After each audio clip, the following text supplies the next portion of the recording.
Ryan Crossan writes, "Greetings, sons and daughters of AMC from sunny Scotland. Love your show, and it's part of my daily routine of relaxing after work. My question is about the new Fantastic Four reboot. We all know how poor the last Fantastic Four films were, and I was wondering if the new reboot is also negatively received, if Fox will decide to cut their losses with it and sell it to Marvel and concentrate on X-Men, where things for Fox seem to be looking up. Thanks, and keep up the good work." It's a fair question. Yeah. I mean, because they have dropped the ball twice with Fantastic Four films. If you drop it again, the definition of insanity is repeating the same actions and expecting a different result. If they just realize we cannot make this work, then eventually the rights are going to lapse back to Marvel. However, that being said, I was the most vocal out of anybody when they announced the cast initially that I did not want the Fantastic Four babies. I wanted the older, more mature, adult Fantastic Four. That being said, nothing has come out of this film that is not positive. Okay, are they too young of a cast, in my opinion? Is it a different Fantastic Four they're doing than I wanted? Yes, but okay, deal with it, put that aside for a second. These are four tremendously talented actors of their generation that they've put in this thing. Directors right now are fighting with each other to work with Miles Teller. Michael B. Jordan, well documented. I mean, you just run down the list of the cast they're putting in this thing, it's incredible. Then we come out of X-Men Days of Future Past, we're all completely blown away by this film, and then you realize, oh yeah, the guy who just wrote this incredible script, he's writing Fantastic Four.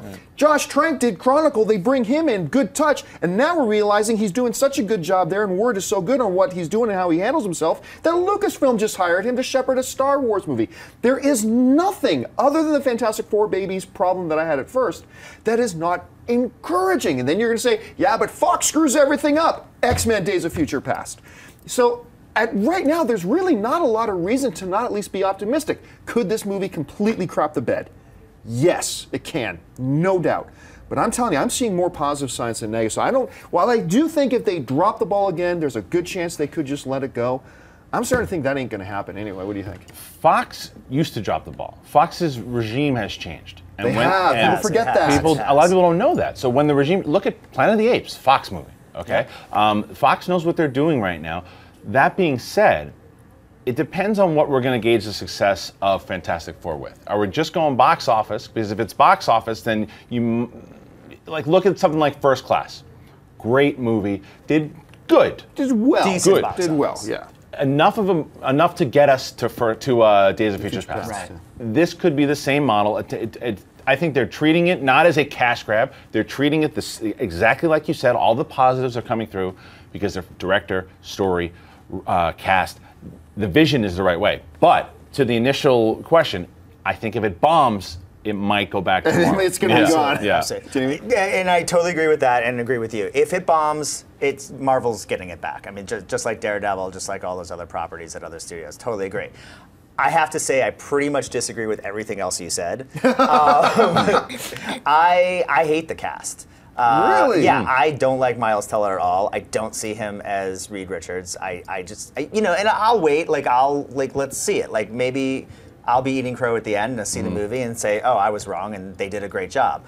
I don't see Kate Mara as Invisible Woman. I don't know necessarily how the Johnny Storm Sue Storm thing is going to work out since we cast Michael B. Jordan.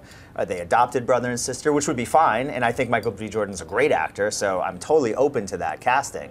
And Jamie Bell, actually, of the four, is the one who I heard a lot of sort of like, wait, how is he Ben Grimm? And I'm kind of like, okay, I get it. That's the one that I'm the most okay with. And Michael B. Jordan out of the four. Miles Teller, I think it's funny that you said every director's wanting to work with him. I don't know why anyone would want to work with him. Couple indie films he's put out. He's good in indie films, and I know he's got that jazz singer, or jazz trumpet, or whatever it is, jazz music movie coming out that I heard really great things out of Sundance. When you have a lot of buzz in this town, it has good buzz. Everyone wants to work with you. So. I agree with Trank is great. Love Trank, and obviously Disney saw something in that. Well, Kinberg, I will say this. I mean, this is the guy that brought us Jumper, okay? Yeah. So his pedigree wasn't great until the last few years.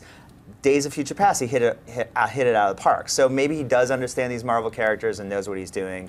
And you know, I'm hopefully optimistic for it, but I'm not as optimistic as you are. Hey everyone, if you liked this video, click that thumbs up button and make sure to subscribe to our AMC Movie News YouTube channel.